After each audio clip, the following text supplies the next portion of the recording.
ఆయన అవసరం లేదు, మేమే చాలని అంటున్నారు. అధ్యక్ష, వీళ్ళ స్థాయి ఏందో 10 ఏళ్లలో కేసీఆర్ గారు ముఖ్యమంత్రిగా ఉన్నప్పుడు వీళ్ళ స్థాయి ఏంది, మంత్రులు ఎంపీలు అధికారుల మాట ఎవరైనా విన్నారా అధ్యక్ష? నో అపాయింట్మెంట్, ఒంటెద్దుపోకడా, నిజం ఉన్నట్టు అట్లా కాదు ఇట్లా అని చెప్పే అవకాశం వీళ్ళకి ఎవరికైనా ఇచ్చిండా అధ్యక్ష? ఆయన అంత దమ్ము ధైర్యం వీళ్ళకు లేదు, ఆయన వినేవాడు కూడా కాదు.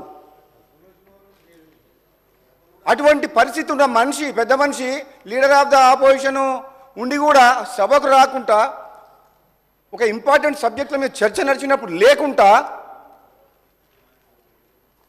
వీళ్ళంటారు మరి లీడర్ ఆఫ్ ద ఆపోజిషన్ ఎందుకు ఉండాలి అధ్యక్ష? మరి అటువంటిప్పుడు ఆయన సభకే రానప్పుడు ఆయన అవసరం లేదని వీళ్ళే అంటుండ్రు. మరి మీరే మీ లోపల ఎవరో ఒకరు సభలో లీడర్గా మీరు ఎల్ఓపి కాండి.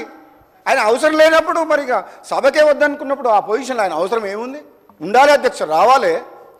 ఆయన చేసిన మంచి పనులుంటే ఈ కాంగ్రెస్ ప్రభుత్వం ఈరోజు రైతులు 2004లో ఆశీర్వదించినట్టు మళ్ళీ 2023లో కూడా రైతులు నమ్మకంతో కాంగ్రెస్ పార్టీ మళ్ళీ అధికారంలోకి వస్తే మాకు మా ప్రయోజనాలు మమ్మల్ని కాపాడుతారన్న నమ్మకంతో ఈరోజు రైతులు మాకు అధికారం ఇచ్చిండ్రు. అంటే రైతులకు కాంగ్రెస్ పార్టీ ప్రభుత్వం మీద, కాంగ్రెస్ పార్టీ మీద, రాహుల్ గాంధీ నాయకత్వం మీద, సోనియా గాంధీ గారి నాయకత్వం మీద అంత నమ్మకం ఉంది అధ్యక్ష.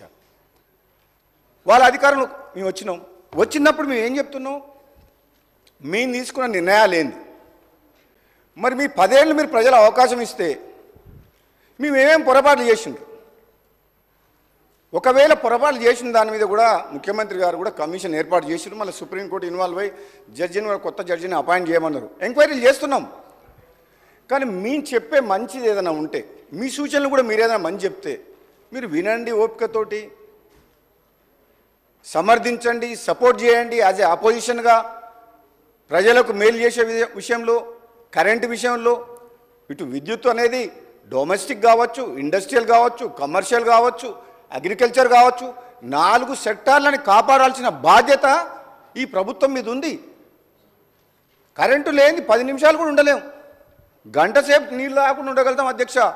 ఈ హౌస్ కూడా 10 నిమిషాలు కూడా, 5 నిమిషాలు కూడా నడవదు అధ్యక్ష. కరెంట్ లేకపోతే మనం ఏ పని ముందుకు పోలేము.